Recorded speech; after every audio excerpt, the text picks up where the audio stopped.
This is MrVbasic Productions, and today I am going to go back to the first part of this video. A quick second, when we were talking about dimming the p-write and what p-write was and blah blah blah. But before I do that, I really want to make sure you guys know for sure that these strings here are very important that you dim them like this. You can also go and say like dim A a string, dim B a string, dim C a string, dim D a string, and on and on. It's obviously a lot easier to do it this way, but it's actually your option. I mean, personally I think it's easier to do this way, but it doesn't really much matter because I'm going to post this on my website as well. So let's actually carry on with the second part of this video. I left off at telling you guys what this strings meant, and that, you know, like O equals the letter O, P equals the letter P when it's writing. So now I'm going to cover this outcome. Outcome, which we earlier we dimmed it as a string, equals, and then we're going to replace, we're going to replace your outcome A. So notice how up here A equals A.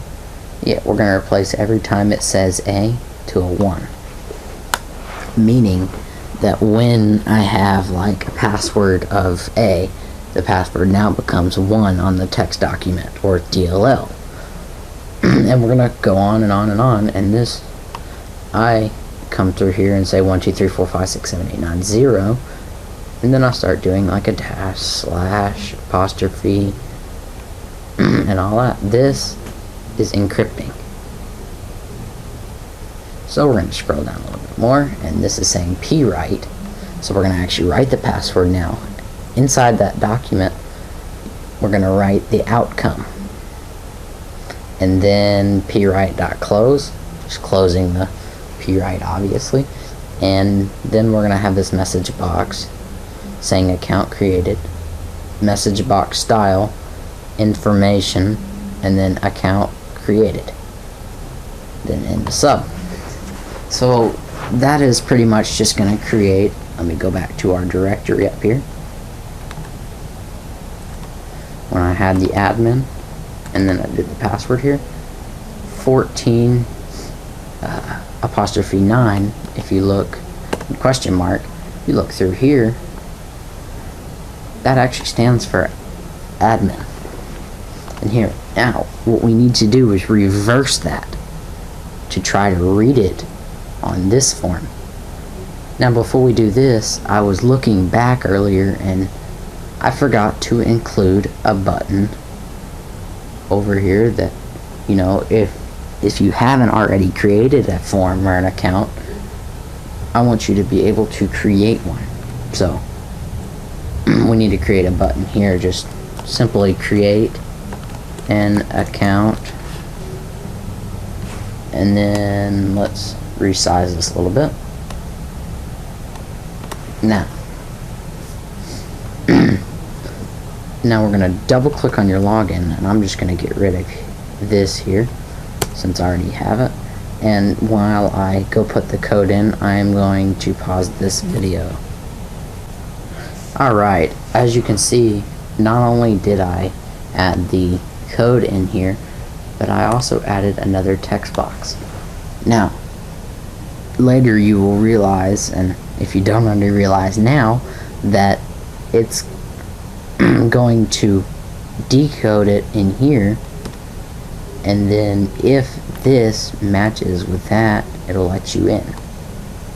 So if your text box 2.text equals text box 3.text, then form 3.show is ending up to be what it's going to look like, but it's going to be a little bit more advanced than that. So let's go ahead and come over here, your login button. Now when you click login, the first thing it's going to check is your text box 1 or 2 have anything in it. So this is when you come in and add the code if textbox1.text equals nothing, or this is the big or statement, as I would like to say, textbox2.text equals nothing. Then we're just gonna have this simple message box come up saying please enter a username / password, and then have the message box style set to critical, and then at the top it'll tell you as correct or incorrect. So wait, let me exit out of this, sorry. Did not mean to do that. Now, if textbox2 has something in it and textbox1 has something in it, then it's going to check right here if this directory already exists. This is where it's looking for your C/test in this case plus your username.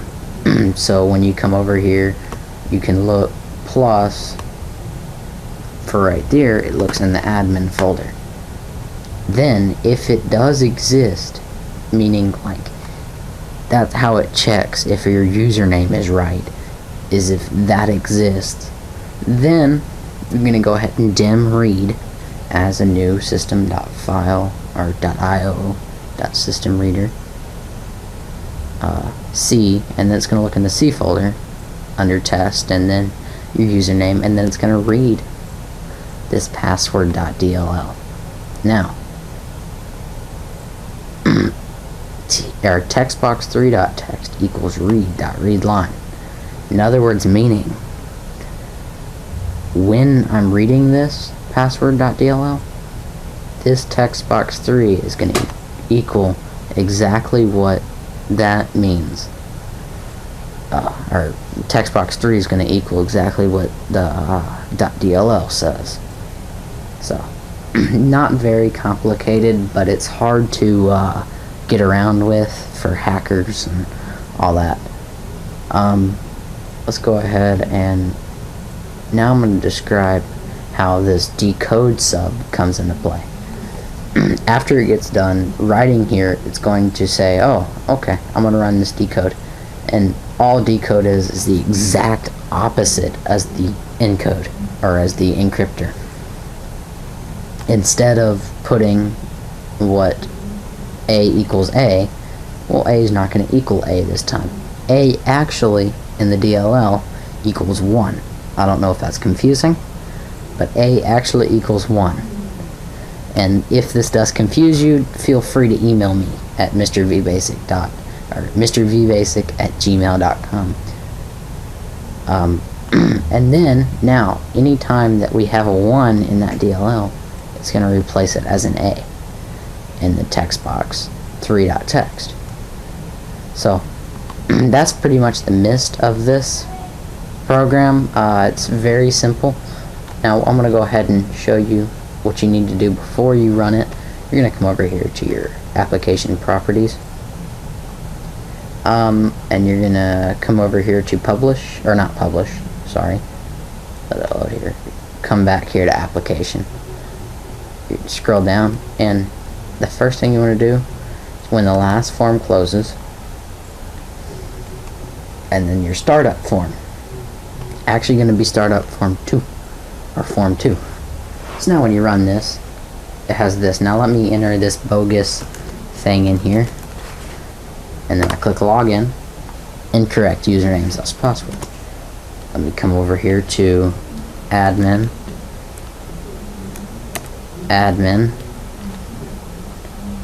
or let's actually go admin.